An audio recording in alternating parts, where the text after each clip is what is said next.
2017 में मुझे कलीसिया का अगुआ चुना गया। मुझे 2 बहनों के साथ वहाँ के काम पर नज़र रखने की जिम्मेदारी दी गई। जब मेरी बहनों ने देखा कि मैं उनसे तेज़ काम करती हूँ और काम पर चर्चा करते समय अच्छे सुझाव भी देती हूँ, तो उन्हें जलन हुई। बोली मुझ में काम करने की काबिलियत और गुण है।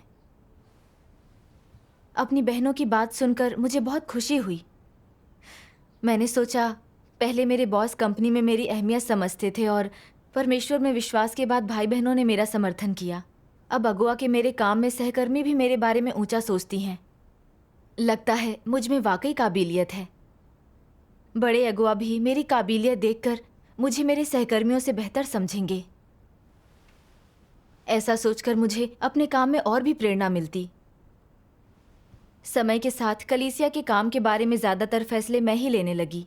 मेरी बहनें मेरी व्यवस्था के हिसाब से ही काम करती थीं। उस एहसास से मुझे बड़ी खुशी मिलती थी। फिर अगुवाओं ने बहन चैन को हमारे साथ काम करने भेजा। सभा में मैंने देखा कि उनकी सहभागिता बहुत व्यवहारिक थी। मुझे लगा उनके साथ काम करने से मेरा फ़ायदा ही होगा, तो मैं बहुत खुश थी। मगर उसके बाद हर सभा में जब मैंने बहन चैन की व्यवहारिक और उजली संगति देखी, भाई बहनों को उसकी बातें ध्यान से सुनते और सहमति में सिर हिलाते देखा, तो मुझे चिंता होने लगी। मैंने सोचा, पहले सभाओं और सहभागिता में मेरा बोलबाला था, पर अब हर कोई उसकी सहभागिता सुनना चाहता है, तो अब मेरे अच्छे काम के बारे में कौन सोचेगा? मैं उससे जलने लगी क्योंकि मुझे डर था कि वो मुझसे आगे निकल जाएगी। उसके बाद मैंने देखा कि जब भाई बहनों को अपने काम में कोई परेशानी आती थी, तो बहन चैन फौरन उनकी मदद करने के लिए सहभागिता करती थी और काम को बहुत तेज़ी से पूरा करती थी। पहले सहभागिता के लिए कोई समूह नहीं बनाया गया था क्योंकि इसके लिए सही लोग नहीं मिले थे, मगर उसे समूह बनाने में ज़्यादा वक्त नहीं लगा। जब हमारे अगुआ सभाओं में आते तो वो कलीसिया के काम के बारे में अच्छे सुझाव भी देती। इससे मुझे जलन के साथ साथ ईर्ष्या भी होने लगी। मैं चाहती थी कि मुझ में भी वैसी ही काबिलियत हो, ताकि भाई बहन उससे ज़्यादा मेरे बारे में ऊंचा सोचें। मैं तो ये भी चाहती थी कि हमारे अगुआ उसे दूसरी जगह ट्रांसफ़र कर दें, ताकि कोई मेरी चमक ना चुरा सके और भाई बहन मुझे सबसे अच्छा माने। फिर कई कलीसियाओं में चुनाव हुए और इसके लिए अगुआओं ने हमेशा बहन चैन से मदद मांगी। इससे मुझे लगा जैसे मेरा कुछ छिन गया है। जिन्हें चुनावों का काम देखने के लिए कहा जाता है, वो दूसरों को पहचानने में काबिल होते हैं। पहले अगुआ हमेशा मुझसे मदद करने को कहते थे, अब वे बहन चैन को कहते हैं। लगता है जैसे वो अगुआओं के लिए बहुत अहम है और मैं अगुआओं के लिए कोई अहमियत नहीं रखती। ख़ास तौर पर बाद में हमारे अगुआओं ने कलीसिया के कई अहम कामों की जिम्मेदारी बहन चैन को दी, जिससे मुझे और भी बुरा लगा। जब किसी कलीसिया को अपने अगुआओं और उपयाजकों को चुनना था, तो बहन चैन को उस कलीसिया के लोगों के बारे में ज़्यादा जानकारी नहीं थी। सिंचन कार्य के लिए चुनी गई उपयाजक बुरी हालत में थी, अपने कामों में उदासीन और लापरवाह थी। मैं अच्छे से जानती थी ये बहन सिंचन कार्य की उपयाजक बनने लायक नहीं, पर मैं बहन चैन से जलती थी, इसलिए कुछ नहीं कहना चाहती थी। मैंने सोचा, तुमने इस बहन को चुना है तो ये गलत चुनाव तुम्हारी गलती है। देखते हैं जिसे तुमने चुना है वो असल में काम कर पाती है या नहीं। उसने कुछ महीनों तक सिंचन कार्य देखा, फिर काबिलियत ना होने का आरोप लगने पर इस्तीफा दे दिया। बाद में बहन चैन ने मेरी आलोचना की कि मैं दूसरों की खुशामद करती हूँ और समस्याओं पर चुप रहती हूँ।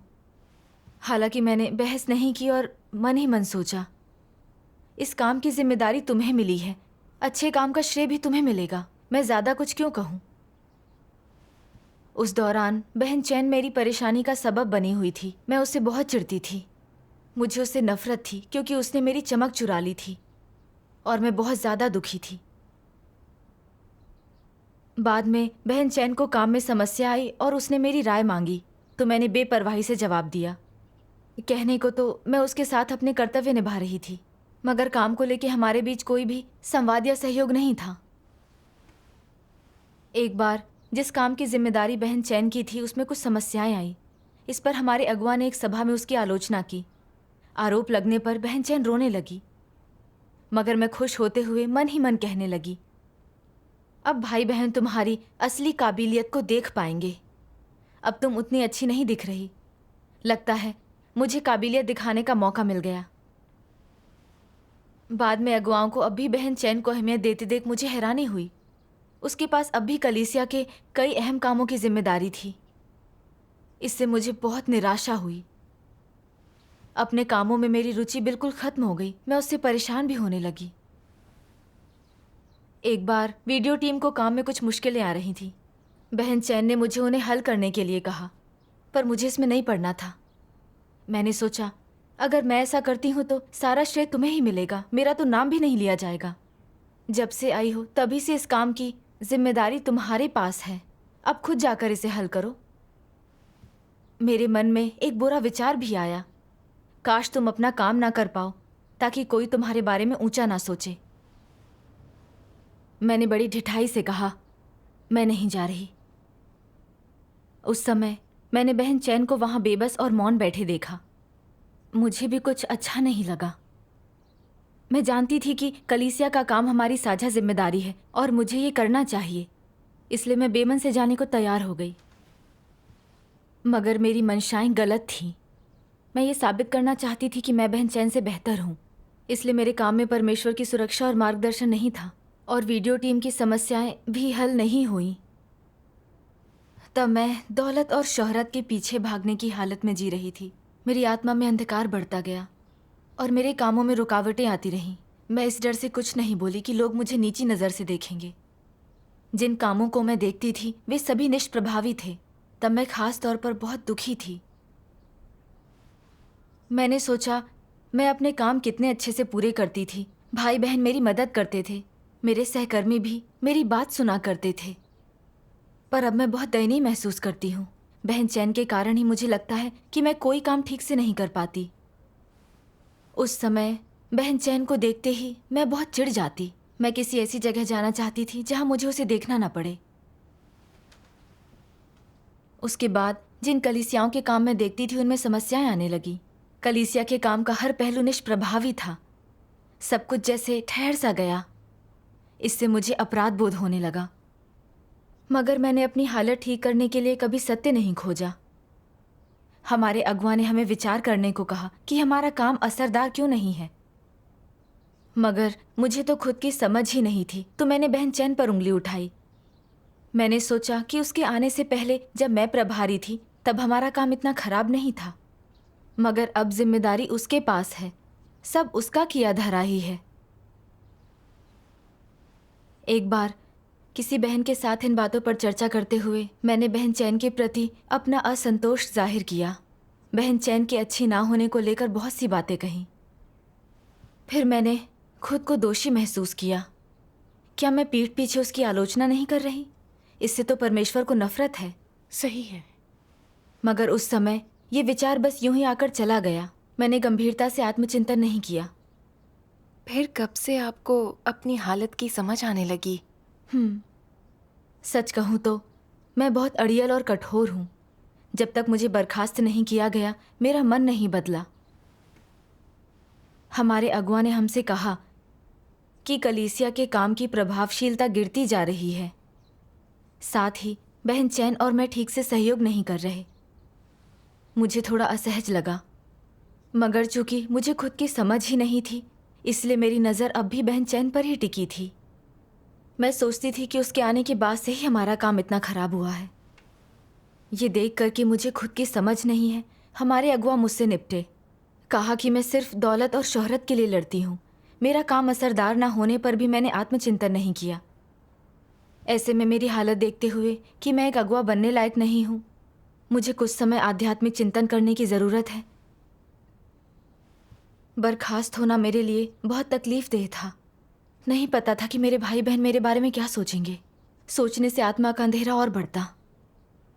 परमेश्वर के वचन पढ़ते हुए मैं ऊँघने लगती, उसके सामने दिल को शांत नहीं रख पाती। मैंने अगली अवधि इस उलझन भरी हालत में ही गुजार दी। फिर मुझे एहसास हुआ कि मेरी हालत में कुछ तो गलत है। तब मैंने परमेश्वर से प्रार्थना की और खुद को जानने में उसका मार्गदर्शन मांगा। एक दिन मैंने परमेश्वर के वचनों के 2 अंश पढ़े। आइए इसका वीडियो देखते हैं। ठीक है।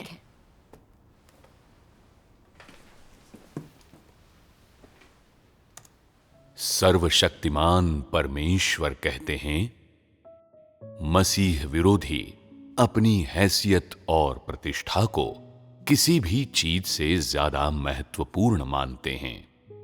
ये लोग कुटिल, धूर्त और दुष्ट ही नहीं, बल्कि प्रकृति से विद्वेषपूर्ण भी होते हैं।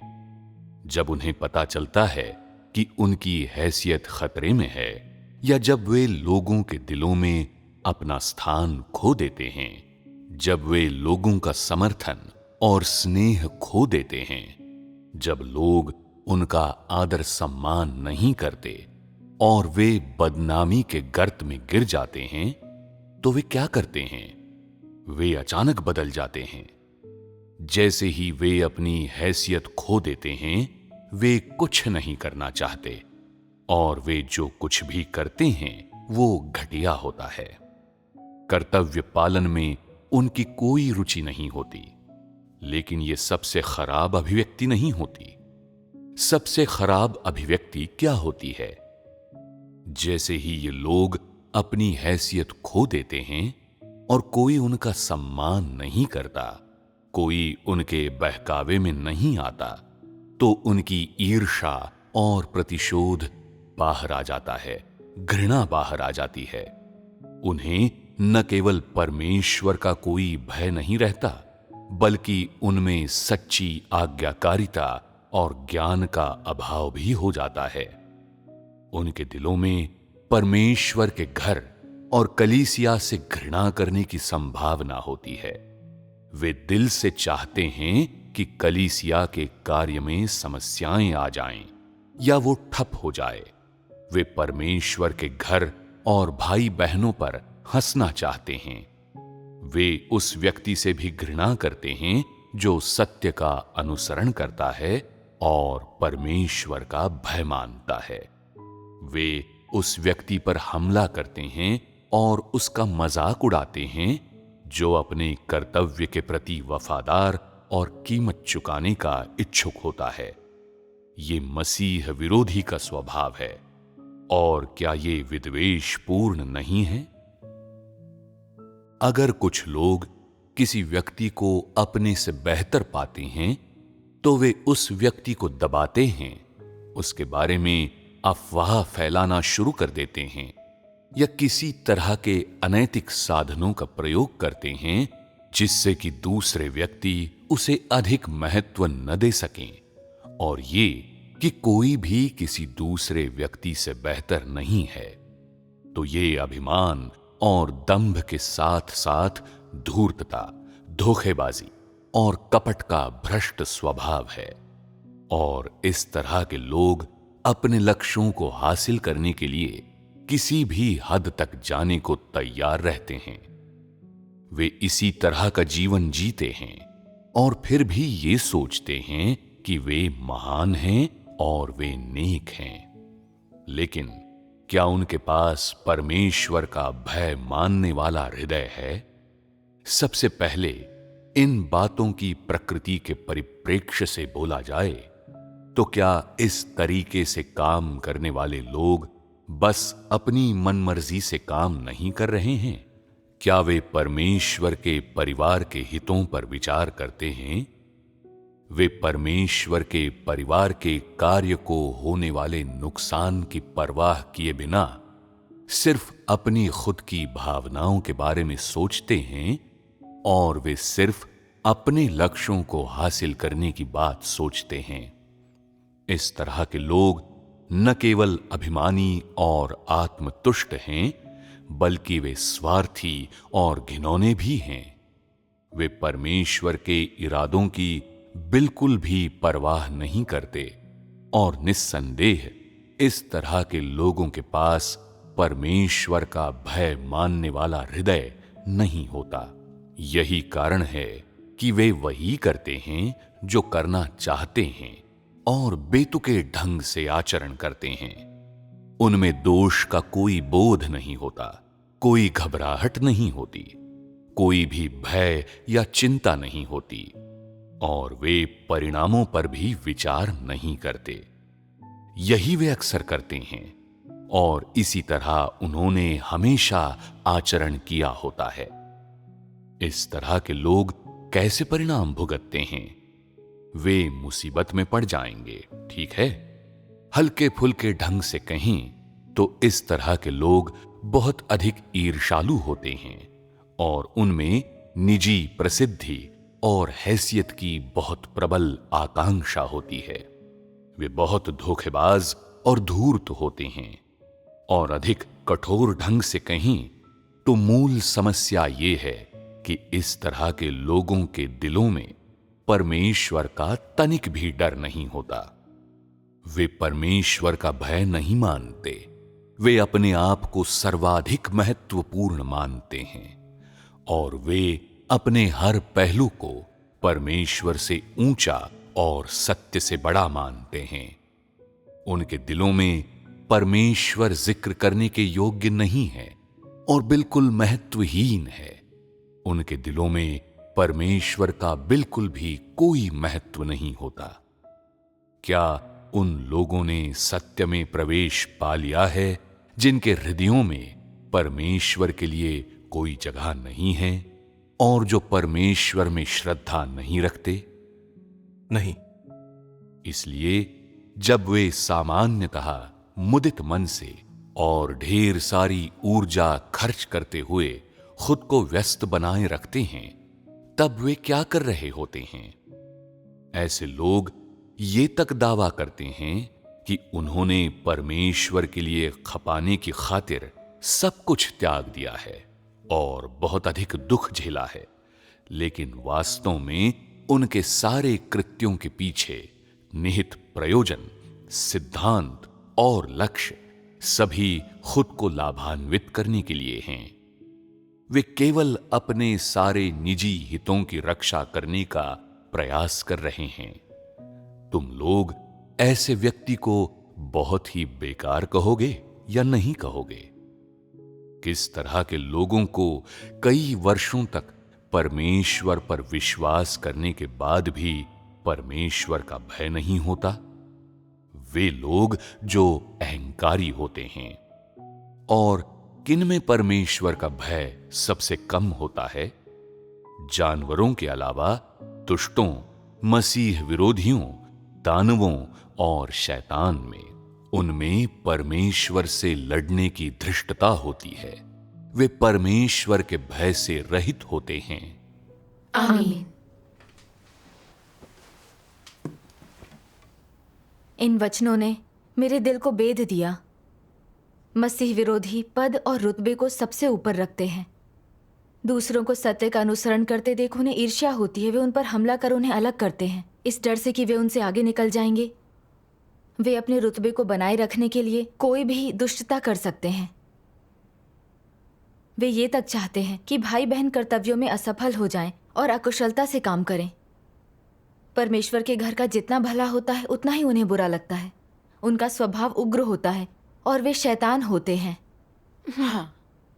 इस दौरान मेरा बर्ताव भी किसी मसीह विरोधी से कम नहीं था। जब मैंने देखा कि बहन चैन में अच्छा काम करने की काबिलियत है, सत्य पर मुझसे बेहतर सहभागिता करती है और सबकी प्रशंसा पाती है, तो मुझे जलन होने लगी कि उसने मेरी चमक चुरा ली और मनाने लगी कि अगुआ उसका ट्रांसफ़र कर दें ताकि मैं अब भी कलीसिया में सबसे अलग दिख सकूं। जब मैंने देखा कि अगुआ अब भी उसे ही अहमियत देते और उसे बढ़ाते हैं, तो मेरी ईर्ष्या और बेचैनी बढ़ गई। मैं जानती थी वो अभी आई है, कलीसिया के लोगों को नहीं जानती, और सिंचन कार्य की उपयाजक भी सही नहीं है, मगर मैं चुप रही और उसके असफल होने का इंतज़ार करती रही। जब उसने मेरे साथ काम करने की कोशिश की तो मैंने अनदेखा किया। मैं मनाती रही कि उसका काम खराब हो ताकि उसे बर्खास्त किया जाए और उसे प्रशंसा ना मिले। मैंने पीठ पीछे उसकी आलोचना की, उसे गिराया, नीचा दिखाया और खुद को ऊंचा उठाया ताकि अलग दिखने की अपनी इच्छा पूरी कर सकूं। बरसों आस्था रखने के बाद भी मैंने जीवन प्रवेश को अनदेखा कर दिया। मैंने परमेश्वर के घर के काम को सबसे आगे नहीं रखा। मैंने अपना सारा वक्त इज्जत और रुतबे के लिए लड़ने में गंवा दिया। जब मुझे वो सब नहीं मिला तो लगा जैसे मेरी जिंदगी छिन गई। जलन से भरकर मैं अपनी बहन के खिलाफ हो गई और कलीसिया के काम को अनदेखा कर दिया। बहन चैन को अच्छा काम करते देख मुझे इतना डर लगा कि मैं अपने फायदे के लिए परमेश्वर के घर के हितों को नुकसान पहुंचाना चाहती थी। मुझे परमेश्वर का जरा सा भी भय नहीं था, उसके लिए मेरे दिल में कोई जगह नहीं थी। मैंने तो बस शैतान के सेवक की तरह काम करते हुए परमेश्वर के घर का काम बिगाड़ दिया। कलीसिया के काम में ऐसी रुकावट डाली कि सब ठप्प पड़ गया। मैं अपना कर्तव्य नहीं निभा रही थी। मैं अंगूर के बाग में लोमड़ी थी जो अंगूर चुराने के साथ ही बेलों को कुचल रही थी। मेरी प्रकृति परमेश्वर द्वारा उजागर किए गए मसीह विरोधियों जैसी थी। मैंने उन मसीह विरोधियों के बारे में सोचा जिन्हें निकाल दिया गया था। वे लोगों के दिलों को जीतने और उनका समर्थन पाने की खोखली उम्मीद में दिखावा करने और खुद को ऊंचा उठाने के लिए अपने कर्तव्यों का लाभ उठाते हैं। किसी भाई या बहन को खुद से आगे निकलते और अपने रुतबे पर खतरा मंडराते देखकर वे हमला करके बदला लेते और परमेश्वर के घर का काम बिगाड़ते हैं। आखिर में परमेश्वर के स्वभाव का अपमान करते हैं और हटा दिए जाते हैं। बिल्कुल। मैं जान गई कि रुतबे के पीछे भागना कितना खतरनाक है। हाँ, दौलत, शोहरत और रुतबा लोगों को बर्बाद कर सकता है। अगर इसे हल करने के लिए सत्य ना खोजें तो किसी दिन परमेश्वर के विरोध में कुछ कर बैठेंगे। हाँ, सही है। इसका एहसास होने पर मुझे बहुत डर लगा। मैंने परमेश्वर से राह दिखाने के लिए प्रार्थना की ताकि मैं खुद को जानूं, पश्चाताप कर बदल जाऊं। आमीन। प्रार्थना के बाद मैंने खुद से पूछा, मैं हमेशा रुतबे के लिए क्यों लड़ती हूँ? अपने पद से क्यों चिपक जाती हूँ? हमारे रुतबे के पीछे भागने की असली वजह क्या है?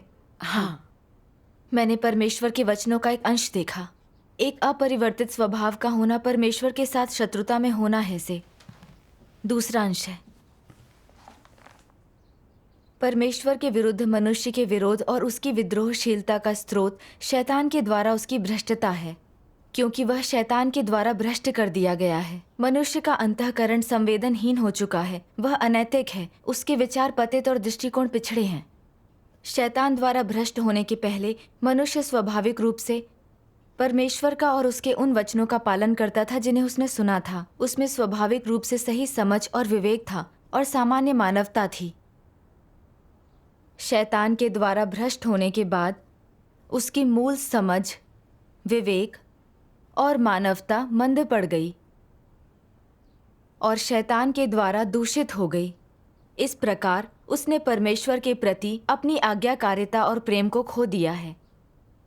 मनुष्य की समझ पथ से हट गई है, उसका स्वभाव एक जानवर के समान हो गया है और परमेश्वर के प्रति उसकी विद्रोहशीलता और भी बढ़ गई है और गंभीर हो गई है। लेकिन फिर भी मनुष्य इसे ना तो जानता है और ना ही पहचानता है और केवल आंख बंद करके विरोध और विद्रोह करता है। मनुष्य के स्वभाव का प्रकाशन उसकी समझ, अंतर्दृष्टि और अंतःकरण का प्रकटीकरण है। और क्योंकि उसकी समझ और अंतर्दृष्टि सही नहीं है और उसका अंतःकरण अत्यंत मंद पड़ गया है, इसलिए उसका स्वभाव परमेश्वर के प्रति विद्रोही है। आमीन। वचनों से मुझे समस्या की जड़ का पता चल गया। शैतान द्वारा भ्रष्ट होकर मैं नहीं जानती थी कि कैसे जीना और कैसा बर्ताव करना है। सिर्फ लाभ और शोहरत के पीछे भागती थी।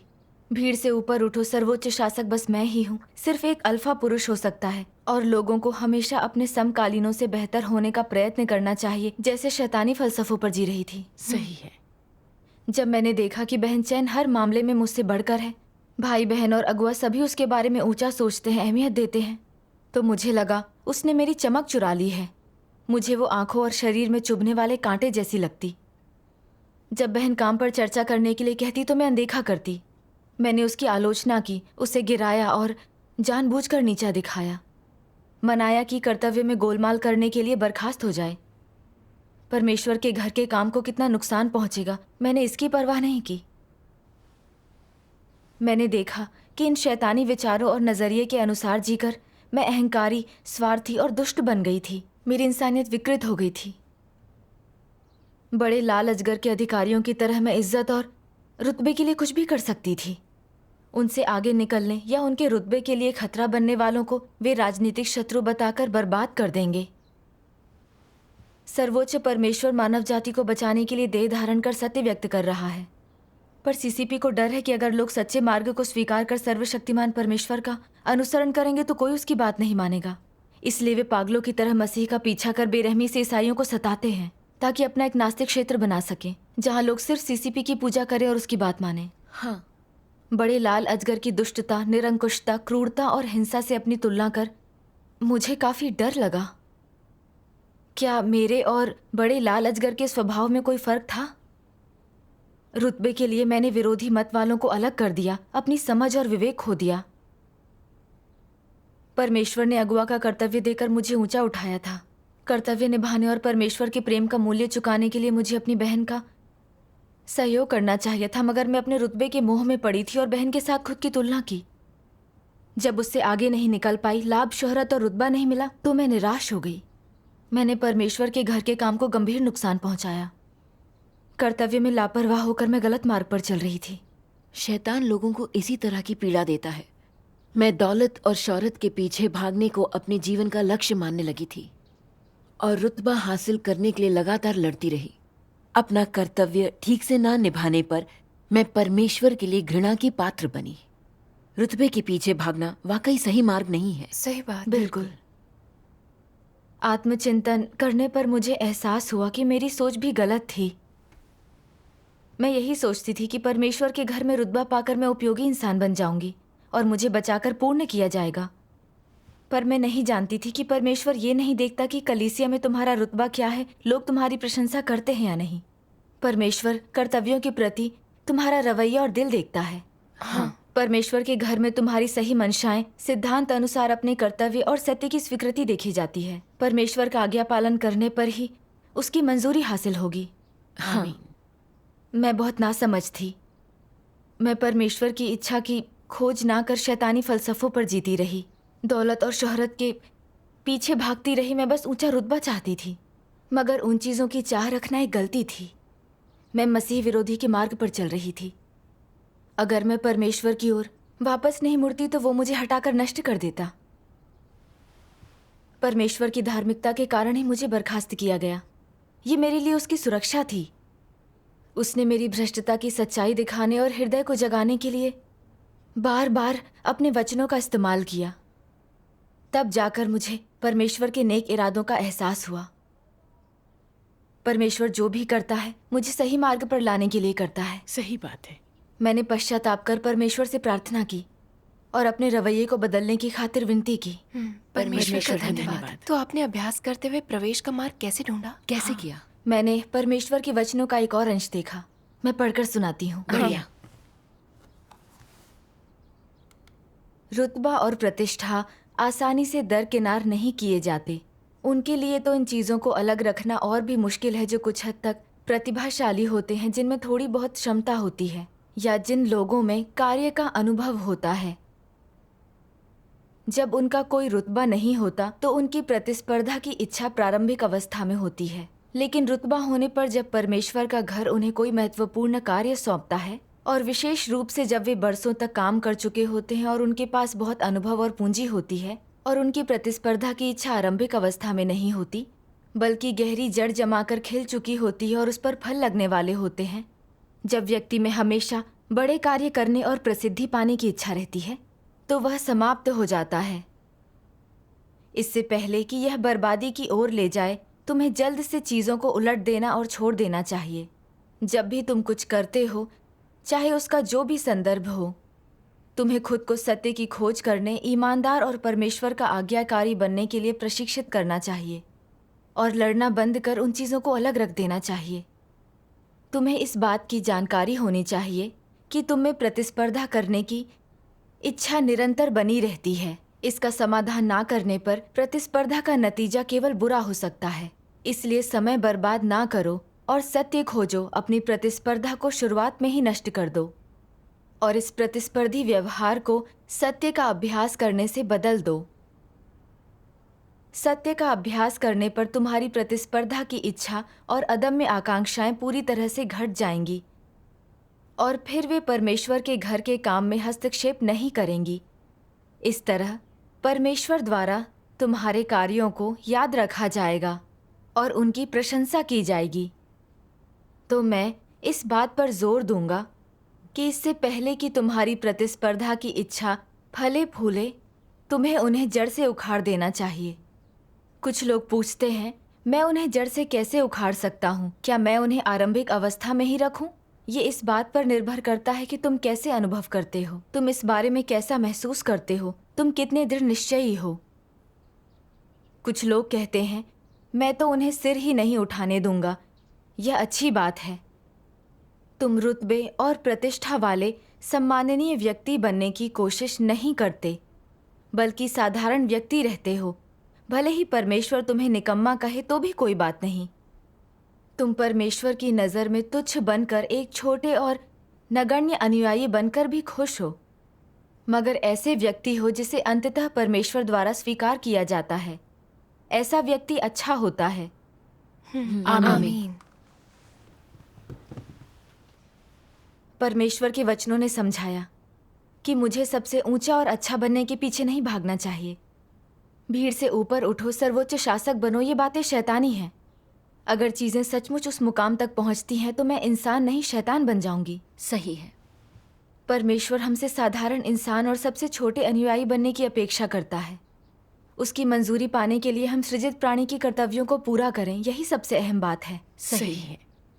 साथ ही साथ मैंने ये भी समझा कि कुछ भी होने पर हमें परमेश्वर से प्रार्थना करनी चाहिए, अपनी इच्छाओं का त्याग कर सत्य का अभ्यास करना चाहिए। ऐसे हमारी इच्छाएं और महत्वाकांक्षाएं शांत हो जाएंगी। पहले मैं खुद को नहीं जानती थी, सत्य भी नहीं खोजती थी। मुझे लगता था कि मैं प्रतिभाशाली हूँ। मुझे दूसरों से प्रशंसा और अहमियत चाहिए थी। मेरी महत्वाकांक्षा मुझे इस कदर बहा ले गई कि मैं लाभ और शोहरत के लिए लड़ती रही। मैं साफ तौर पर दूसरों से कमतर थी, पर दूसरों को आगे निकलते नहीं देख सकती थी। मैं इतनी अहंकारी हो गई कि समझ खो बैठी। परमेश्वर से प्रार्थना करते हुए कहा कि मुझे लाभ शोहरत नहीं चाहिए। एक साधारण इंसान बनना चाहती हूँ। अपने कर्तव्यों में सहकर्मियों का सहयोग करना चाहती हूँ। परमेश्वर का धन्यवाद। सही जीवन जीने का यही एकमात्र रास्ता है। सही बात है। मैं जानती थी कि मेरी सहकर्मियों को परमेश्वर की संप्रभुता ने ही चुना है और इसमें मेरे लिए सीख भी है। बहन चैन में अच्छी काबिलियत और अनुभव था। वो समस्याओं को हल करने के लिए सत्य पर सहभागिता कर सकती थी, जो परमेश्वर के घर के कार्य और भाई बहनों के जीवन प्रवेश के लिए मददगार था। मुझे उसकी खूबियों से सीखकर अपनी कमियों की भरपाई करनी चाहिए थी। उसके साथ मिलकर कलीसिया का काम पूरा करना चाहिए था। सही बात है। अगुआ ने मुझे सिंचन कार्य की उपयाजक की जिम्मेदारी दे दी। सहकर्मियों की एक सभा में मैंने बहन चैन को उस समय की अपनी भ्रष्टता के बारे में खुलकर बता दिया। उसने मुझे नीची नज़र से नहीं देखा और परमेश्वर के वचनों पर मेरे साथ सहभागिता भी की। उसके प्रति मेरा मनमुटाव खत्म हो गया और मुझे काफ़ी राहत महसूस हुई। परमेश्वर का धन्यवाद। फिर मैंने काम के दौरान उसके साथ कई बातों पर चर्चा की और हर मुमकिन तरीके से उसकी मदद की। जब मैंने अपने कर्तव्य पर ध्यान दिया तो मुझे परमेश्वर का मार्गदर्शन महसूस हुआ। अपने काम में मुझे बेहतर नतीजे मिलने लगे और मैंने खुद को परमेश्वर की आभारी माना। परमेश्वर का धन्यवाद। बर्खास्त किए जाने के बाद मैंने जाना कि परमेश्वर का प्रेम व्यवहारिक है। परमेश्वर के वचनों के न्याय और ताड़ना ने मुझे मेरी भ्रष्टता से अवगत कराया और मैं लाभ और शोहरत के पीछे भागने के नतीजों को देख पाई।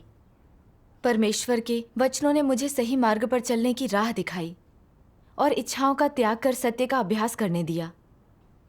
इनके बिना मैं अब भी खुद को नहीं समझ पाती, बस लाभ और शोहरत के लिए लड़ती रहती। मैं परमेश्वर का विरोध करते हुए शैतान का खिलौना बन जाती। मैं परमेश्वर की आभारी हूँ कि उसने मुझे बचा लिया। परमेश्वर का धन्यवाद।